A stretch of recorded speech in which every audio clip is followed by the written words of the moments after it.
Well, one last picture of the Pippin. It's the 12th of February, and I'm facing east to where the east end of the Pippin used to be.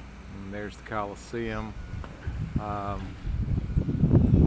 right on through the construction work that's happening here. And the superstructure of the Pippin that was standing just last week before the ice is now completely gone. It's all just a pile of rubble.